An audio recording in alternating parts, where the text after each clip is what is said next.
Hi BookTube, this is a tag video. Today we are going to do the Reading Philosophy tag. This tag was created by Lekden at Reading from the Depths, and I was tagged by Pat at Book Chat with Pat. So let's get to those questions.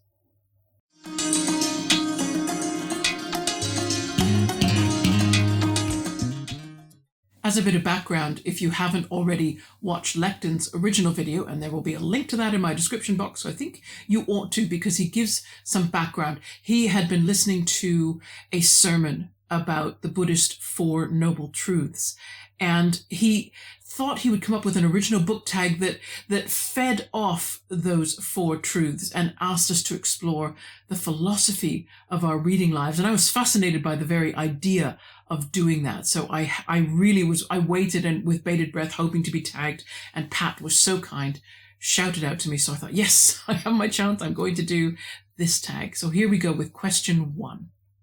Question 1 is based on the first noble truth, which is the truth of suffering.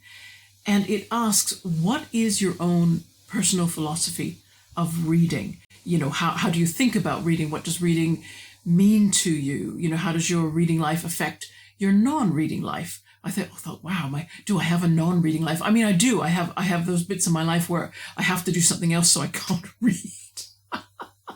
But I tend to see those as interruptions. Maybe that's how I see it, but that's getting off track. Let's talk about this philosophy. When I looked back and thought about it, I could see my reading life breaking up into stages where reading meant something different to me, or my main aim in reading was a little bit different. And let me try and talk through what I mean. If I talk about the first stage, which, just a moment, everybody, I need to close a window because it's starting to rain. There we go. Thank you. Hurricane Erin has come across the Atlantic, and what we're getting outside right now is not a storm.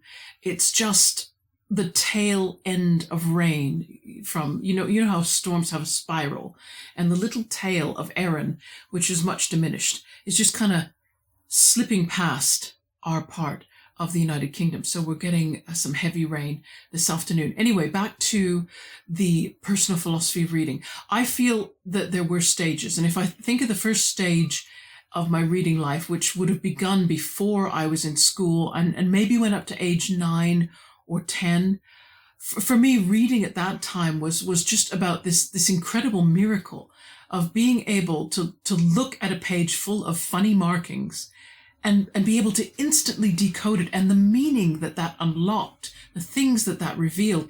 It was so exciting to me that whole worlds, real and fictional ones, they just opened up while I was just sitting in bed, or I was outside in the front lawn reading, that I could be nowhere special, and yet something so amazing would suddenly be before me. And fundamentally, I suppose I was entertained. I think for children, you're not ready yet to do any real analysis of the books you read. You're just taking in because you need information, you need experience. And so for that section of my life, my reading philosophy would just be sort of like, just consume this an amazing thing. Just keep re-experiencing this miracle that the whole world, any part of the world, even worlds that don't exist, can nevertheless open up to you and be real. And then the second stage would have been around adolescence, when, you get a bit jaded about the things that you found fascinating as a child, don't you, when you come into your teens. And so suddenly I had to have another reason to read, and that was easy to find, because reading does easily become aspirational, doesn't it? I was beginning to understand which books were considered canon, Western canon, or anybody's canon, but to be honest, nobody in my teens much exposed me to anything but the Western canon. So of course, I was beginning to understand the qualities of language that were valued in Shakespeare, for example, the poetry of Spencer and Milton and others. So I was beginning to read with an aspirational mindset. I read quickly, I read in quantity, and I would attempt to read books that frankly, I didn't grasp much at all. War and Peace, for example, Homer's Odyssey. I put my nose in books that I'm glad I did, but you can always read those once when you're young, but then you should read them again when you're older, when you actually understand. For me, I actually understand them. And also, I did my first creative writing at this second stage. I wanted to try doing what I was seeing other writers doing. Now, the third stage in my reading life was what I call a drought. And that was from about 81 until 1995, when I was an evangelical Christian and I belonged to a particular church, and they were very, very strict. They disapproved completely of reading fiction, and they were fussy about what nonfiction you read as well. And they kept their members very, very busy. There wasn't much time for anything, like a hobby of any kind. And I can be grateful, however, for one thing during that time, and one thing only, and that was how intimately I came to know the Bible as a book. Because I feel that regardless of which sacred teaching you follow, it's good to know it well. It's good to know it well. And it provides a kind of grounding. I can't explain it. Not necessarily spiritual, can be spiritual, but also it's cultural and it has something to do with identity. And I found that really important. And of course, it is essential grounding for going on to read European and North American literature in English. And then the fourth stage of my reading journey, I'm going to call, well, I was beginning my escape. I hadn't quite got there yet. So it was from 1993 until 1999. But in 1999, I made a complete break. But during that whole time period from 1993, when I was having doubts, through to sort of the early 2000s, reading was about freedom, because suddenly I was reclaiming my freedom to read whatever I wanted and to probe things and to ask questions that I hadn't been allowed to ask. So if you'd have looked at my reading then and compared it with now, you would go, okay, you were very interested in other things. You were very interested in nonfiction. I probably read a bit more nonfiction, and that was purely because I felt like I had missed out or had been misinformed, and I was trying to get better information. So that was everything was about catching up then. So I did read in high quantity during that time. Maybe read too much too quickly as well. When I think of the early 2000s, when I began to read fiction again, I just devoured novels. And also I made the mistake, which I'm not doing right now, of setting quantity goals in terms of number of books over a long period of time. Like I wanted to read 500 books within it, and it was just, it's too big a goal. It assumes that your life won't have any changes in it, that life always goes in the same trajectory, never changing. Whose life does that? So it wasn't very well thought out. I plan very differently now, but that is a subject for another video. And that fourth stage took me up to 2015, really was still reading. And then I got the chance to take an Open University English literature degree. I had wanted to study English literature all my life, but I was too cowardly when I was the age for university, because I thought, oh, no one will fund me to study English lit, because what kind of job can you get with English lit? What kind of job? You can be a teacher. I didn't want to be a teacher. Be a journalist. I didn't want to be a journalist. I like teachers better than journalists. I don't want people to think that I put those two people on a par. Maybe I've not met the right kind of journalists either. That could be a problem too. Maybe I need to work on that. But nevertheless, 2015, I got this opportunity. And so until 2023, I was studying for that degree. So then I was learning how the English have used books as a cultural focus. And I was learning the vocabulary for talking about books. How do you describe what's going on inside a book to other people? I was learning how each book is actually many books, because individual readers can never have the same experience with the same book. So that was an interesting insight that I hadn't had before. I think before that, I just thought everybody should react the same way to a book, and was always mystified that you couldn't get this uniformity if I encountered any disagreement. Whoops. That is my little clicker thing for turning the camera off, dropping on the floor. Please excuse me, everyone, while I turn the camera off by hand. Thanks for your indulgence, everybody. Oh my goodness. That's what I get for getting all excited and waving my hands around and not hanging on to things very well. So the final stage, look, we're getting there now, which is 2023 until now, is kind of an amalgamation of everything. And I feel that I'm able now to recognize all these aspects of reading and take advantage of all of them. And BookTube, therefore, has come along at a perfect time, because now that I understand so much more about reading, I feel that I can have more people in my life who are reading books and expand the possible books that I can read. And other people are opening up not only books, but even sections of books that I thought I'd read and I thought I understood. People are going in there and opening them up and saying things that are, making me make that expression. And I'm learning something. So that is fantastic. I really enjoy where I am now. So my philosophy of reading now is to bring together all these different aspects and reasons for reading and keep them but move about within them. And question 2 of this tag, I loved question 2 because it's based on the second noble truth, which is the truth of the origin of suffering. And then it goes on to ask, when did you first come to think of yourself as a reader? And I thought, oh, isn't it perfect how this question is associated with the origin of suffering? I don't know about you, but I think anybody who enjoys reading, who always has at least one book in progress, however slowly they read it, they learn to adapt to a certain kind of loneliness, don't they? Because most people don't read. Most people don't know about all those stages that I talked about in the previous question. That's just an unknown quantity to them. So you suffer a little bit, I think, by reading regularly, because people will just not know about a really big part of your life. And you can make that suffering a little tougher if you want, by also deciding to write. Yeah, that will make it even worse, because the number of people who read and write, they're even smaller. It's just so difficult. So for most readers and writers,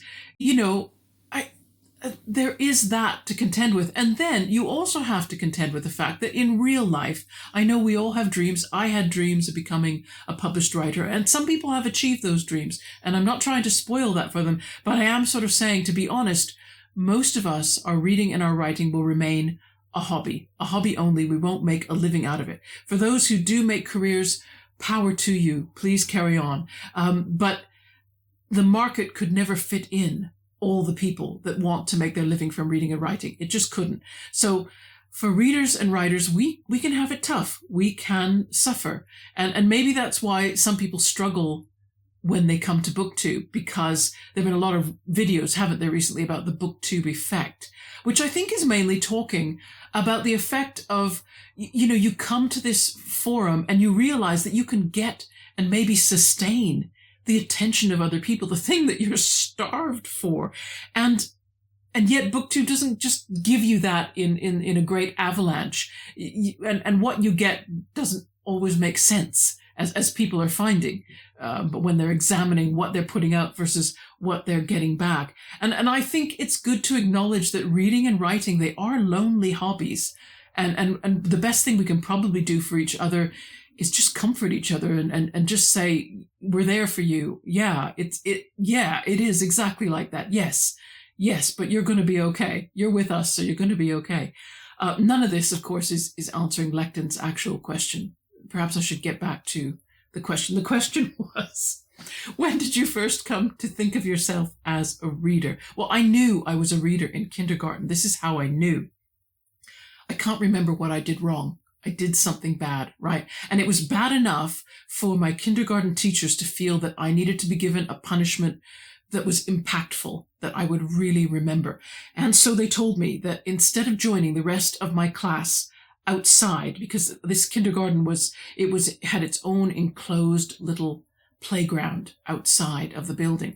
And they told me that instead of joining the rest of my class for 2 hours out there playing in the playground, I would have to sit all by myself in the library room during that time. I think that's when I realized that adults are imperfect too, just like children, because I thought, wait a second, how could my teachers be so dumb to think that they were punishing me by putting me in a quiet library for 2 hours like that? that was probably the one time I did not suffer for being a reader. The one time. But I knew then there must be something different about me, because everybody assumed that would be punishment. And I thought, no, I don't think you understand who you're punishing. Question 3. Question 3 focuses on the noble truth of the cessation of suffering. So this is the good bit, right? And Lekden decides to frame a question where he asks, what are some goals or hopes that you have for your reading life? And I guess, being where I am in life, a lot of the important goals that I wanted to achieve around reading and writing, I've made them. I wanted to study English literature at degree level. I've been able to do that. I wanted to write novels, and I have done that. Now, for a long time, I did want those books to be conventionally published, and I did make attempts to get them conventionally published. And I've had enough feedback from agents and editors. I actually paid a retired editor to look at a whole manuscript for a novel and comment in detail, send me several pages of commentary on the work. And what came back convinced me that the quality of writing and my ability to create a story was not necessarily a problem. That's what they seemed to suggest, was that I probably wasn't yet making something that was marketable, making a story that was the kind of thing that would sell well. And of course, knowing the kind of person that I am, that I'm always lagging behind, aren't I? I mean, I'm never on trend. I'm never ahead of trend, am I? I'm always running a bit late, like everybody else is on the bandwagon, and I'm coming up the road thinking, oh no. And so I just finally decided I'm probably never going to make a marketable, sellable manuscript. It might be a good manuscript. It might be a readable manuscript. I could publish it privately, and I have published some writing privately, but I'm always going to be producing yesterday's thing, or the thing that was good the day before yesterday. So that's no longer a goal, but I might try again. I mean, I'm not ruling it out, but if I was going to try again, I'd have to have a really strong idea and a really strong desire to go through with that process again, because I know how much work it is, and I know how discouraging the rejections can be. In fact, I want to talk about that, because a lot of people start creative writing and they do get really discouraged really early for different reasons, because of the way people talk about their writing when they first put it out in public. And I get kind of frustrated by this meme or myth, this idea that, if you just put enough effort into it, you're just determined, and you just keep going, you will become a published author making a living from it. And I think, no, I get really a bit tired of that. I know that what it's trying to do is encourage people to keep going. And there's never any harm in keeping going, because it could be you. It could be you, just like buying a lottery ticket. But that is, I think your chances of winning the lottery and getting a published book are getting to be about the same. I can't remember where I read that statistic, but there's a lovely picture that's going about these days about success being like an iceberg. And I'm going to put it on screen now. Here it is. So the visible part of success that everyone sees, of course, what the slide is meant to depict is that beneath that little bit of success, there's all this effort and self-sacrifice and the horrible self-doubts that you get after rejections and all of that. That's all underwater. And this slide frustrates me, because you could label the top of that iceberg success or failure, and the bottom of the iceberg would be the same. Like, you could not achieve anything that looks like conventional success as a writer and still have all that stuff under the water. And you could relabel the failure bit there that's under the water. You could relabel that success, because sometimes while you're doing all this writing and submitting, you get little successes. I've had short stories published. I had a short story published in the UK glossy magazine Mislexia, which is dedicated to women who write. I was really proud of that short story and the fact that it got published. But that's so tiny. That wouldn't even be an iceberg.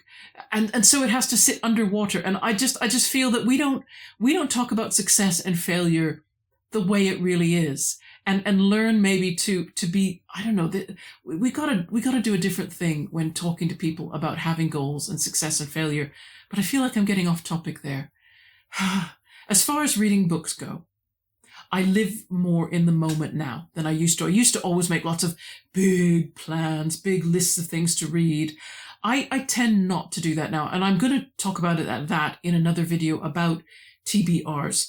But I keep my reading goals simple, smaller scale, and I kind of live within a realistic budget of reading and writing time. What can I actually do with my time? And then I make my goals to fit that. Question 4. It's a good thing Lekden only had 4 questions in this tag, because I like them a little bit too much. And this video is going on a bit, but tolerate it if you can. Forgive me if you can. Question 4 is based on the noble truth of the path leading to the cessation of suffering. And he asks, what is part of your current reading life right now that is important or exciting for you? Well, this channel is where it's at right now. And all the people I'm meeting, all the people I'm getting to know. BookTube, it's alleviating the loneliness of being a reader and a writer for me. It doesn't eliminate the suffering that comes with being both of those. But right now there's just so much suffering outside of BookTube in the real world, right? I feel overwhelmed by it. I don't know about anybody else, utterly overwhelmed. And I can really only grapple with the little things to make other people's suffering cease in small ways. And BookTube really helps with that, because, you know, I can comment, I can like, I can do shout outs and tags. And here's something I do that is a little bit invisible, everybody, but you know, there's so many videos to watch, and we can't watch all of them. And so I watch the ones that I can. But what I will do for a lot of other channels where I just can't get around to it is I will still set your video running and play it, often with the volume down low or on mute. And I know that must sound really heartless. It's because I just don't have, I'm usually at work when I let those run, and I just let them run on my phone. And yes, it means that I can probably only give you a like, if I remember, and I can't, and I'm not really listening to it, but I am giving you a full time view. Like, I make sure that video runs all the way through. And sometimes I have replayed them. And the only reason I'm doing that is because I know the algorithm does respond to videos being watched all the way through. And so I just think, okay, you know, sometimes the best thing I can do for some of the videos I encounter is just make sure they play out, because if they play out, that's the equivalent of a full view. So I try to do what I can in these little ways. If I can watch and I can comment, then I do that. But for others where I can't quite get around to it, I still try to do something. And that is meaningful to me right now. And I also am listening to events. I might take part in one or more events. At the moment, I'm only doing Faulkner in August, and I'm thinking I'd like to switch up, because I'm not sure I want to keep reading Faulkner every year at the same time. I think I'd like to do something else. And there's also meetups. Look, this might be a bit cheeky, but I'm going to say this out loud just to see what effect it has. But I know there is an annual BookTube get-together in London. Usually happens in the spring. And I've forgotten who organizes it. I mean, I did know once, and now it's gone out of my sifty brain. And so I'm not sure who to ask if I could be invited to the 2026 meetup, if there is one. But I would really love to go. So I'm putting that out there, just in case it hits the right ear, and saying, oh, love to meet up with you all. That would be great. And that's the tag done. Now, who do I tag? Joseph Francis Burton, you know, I'm reluctant to tag you, not because I don't think that you'll like these questions, because I think you might, but because these questions seem the kind that even you who like to do things off the cuff, even you might want to think about before you say anything. So, you know, I might give you a little heads up and see if you'd rather spend some time thinking about that one. If I'm wrong, I'm wrong. There we go. Meg, I don't think you've been tagged on this one. So definitely Meg at Books Off the Beaten Path, you are tagged. Dan at Redunculous, I don't think you've been tagged. So please, I'd love to hear your take on these questions, definitely. And Andy at Really Random Reads, I don't know, you don't do a lot of tags. And maybe you don't want to do this one either. That's fine. Tagging you anyway. You've got the options, right? It's always good to have options. That's it, everybody. I hope that your reading's going really well, and I hope to see you again in a few days' time. Take care. Bye-bye.